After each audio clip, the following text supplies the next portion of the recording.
Bonsoir. Au sommaire de cette édition, elle est soupçonnée de blanchir de l'argent provenant du trafic de drogue du réseau de Navin Kisna.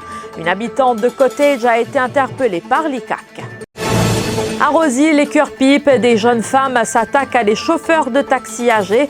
Celles-ci dépouillent leurs victimes. 3 arrestations jusqu'ici. Vous l'avez sans doute remarqué, le temps est plus venteux que d'habitude. Un avis de vent fort émis pour Maurice et Rodrigue, valable jusqu'à demain minuit. La raison, un fort anticyclone et une vaste zone de basse pression. Et puis au Zimbabwe, un pasteur arrêté pour vente de tickets pour le paradis. L'enquête sur la saisie des 135 kilos d'héroïne se poursuit. Une importante quantité de bijoux retrouvés au domicile d'une habitante de Cottage cet après-midi lors d'une descente de l'ICAC. Des grosses sommes d'argent ont été transférées du compte bancaire de Navin Kisna à cette habitante de la NHDC de Cottage. L'ICAC soupçonne que cet argent provient du trafic de drogue. La femme et ses proches ont été interpellés. Revenons sur l'opération de l'ICAC avec Shehzad Jadou et Ravish Persenou.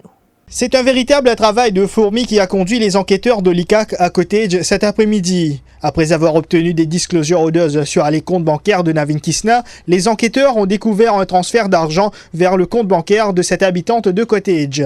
Une grosse somme d'argent selon l'ICAC. Sur place, les enquêteurs sont tombés de nu. Une maison de la NHDC qui a été complètement transformée. À l'intérieur, des meubles en teck et plusieurs autres objets de valeur. La valeur des bijoux saisis s'élève à plusieurs centaines de milliers de roupies.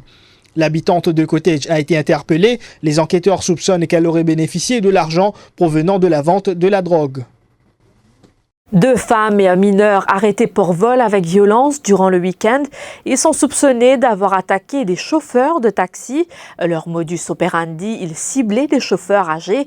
Les femmes sollicitaient leurs services, arrivées à destination, elles les bâillonnaient avant de partir avec leurs effets personnels. Ibrahim, 71 ans, est une des victimes.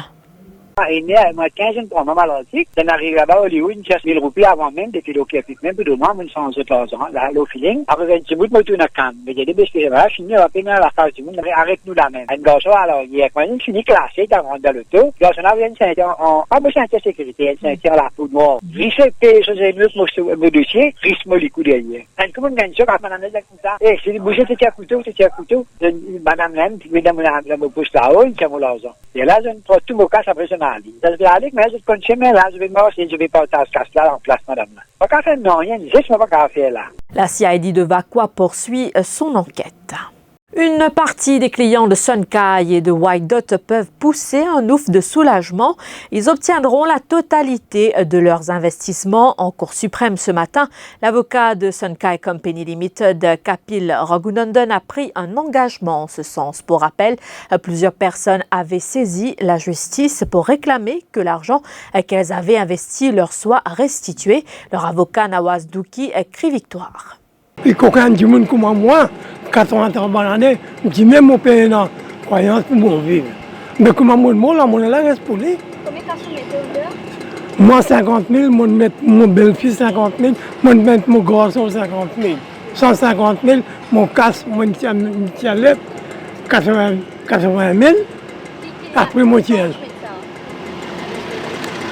Donc là, mon business, moi, je gagne 5 ans, après, je gagne 5 ans. Nous fight, nous faisons la marche, nous faisons beaucoup d'affaires qui nous réussissent envers Maître Bokori, qui nous amène une grande victoire qui aujourd'hui la Cour a décidé qu'il peut accepter pour payer tout le monde. Là, il y a des ans, c'est là, à peu près des ans encore. Mais moi, j'ai une casse 150 000, je vais mettre les.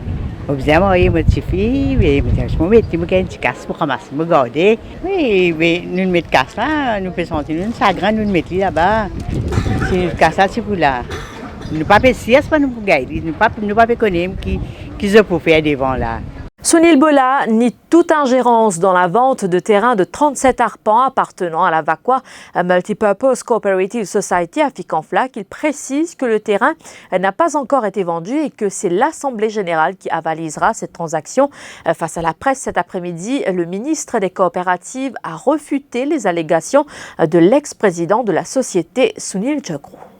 Montrez-moi n'importe quel document produire n'importe quel document, lettre, mail ou n'importe quoi, à côté de moi, je vais interférer ou faire gérance en ce qui concerne la vente de terrain. Je vais au défi de montrer. Je peux cause la vente de terrain. Quand moi, je vais interférer, ou ça me donne une directive. Je montrer moi. À côté, je vais interférer. Le DPP abandonne son appel contre Adjaye Guenness dans l'affaire de la rénovation de son ancien bureau ministériel.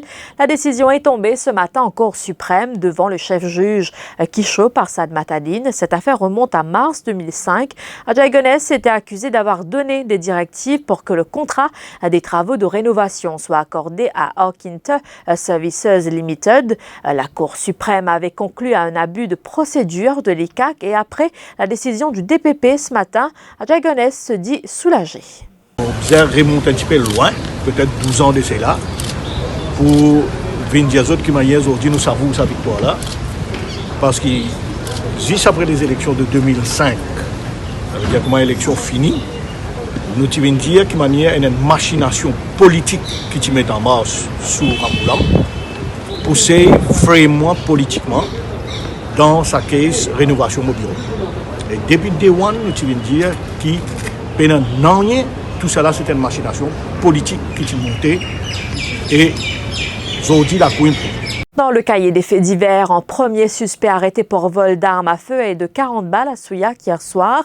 Jean-Ludovic Couronne, alias Bilal, a comparu en cour de Maïbourg cet après-midi. Une charge provisoire de possession d'armes illégales et d'objets volés ont été retenues contre cet habitant de Souillac. Il a été reconduit en cellule policière. Pour rappel, ce maçon a conduit les policiers à Terracine où un fusil de chasse à double canon et plusieurs cartouches étaient cachées. Cet habitant de Souillac était dans le viseur de l'Anti-Robbery Southern Division. Je vous le disais un peu plus tôt, avis de vent fort sur Maurice et Rodrigue en vigueur de 16h aujourd'hui jusqu'à minuit demain. C'est ce qui ressort d'un communiqué spécial de la station météorologique de Vakwa émis à la mi-journée aujourd'hui. C'est l'effet combiné d'un fort anticyclone au sud des Mascareignes et d'une vaste zone de basse pression au nord qui en est la cause. Des rafales pouvant atteindre jusqu'à 90 km/h sont attendues. Des vagues hautes de 4 à 5 mètres sont attendues également. En haute mer, les sorties en mer sont fortement déconseillées. Et puis, cette nouvelle très insolite, cela se passe au Zimbabwe. Le 28 juin dernier, le pasteur Tito Watts était arrêté par la police zimbabwéenne pour crime financier. Le pasteur demandait à ses paroissiens de l'argent en échange de tickets, leur ouvrant les portes du paradis. Rejoindre la demeure du Père se mérite et peut coûter très cher pour les membres de la congrégation du pasteur Tito Watts au Zimbabwe. Pour les pêcheurs, il fallait débourser quelques $500 pour acquérir un laissez-passer pour le jardin d'Éden. Pourtant, il serait des milliers à avoir fait confiance au pasteur Watts et à sa femme. Interpellé par la police, Tito Watts aurait déclaré se sentir persécuté parce qu'il fait le travail de Dieu. Et puis en France, Emmanuel Macron fait face à sa plus grave crise depuis le début de son mandat.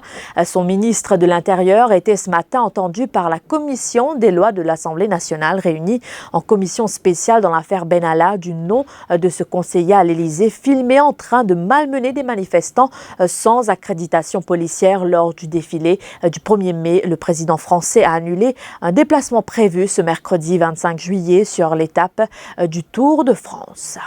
Voilà, c'est la fin de ce bulletin. Merci de votre attention. Je vous retrouve demain pour une nouvelle édition.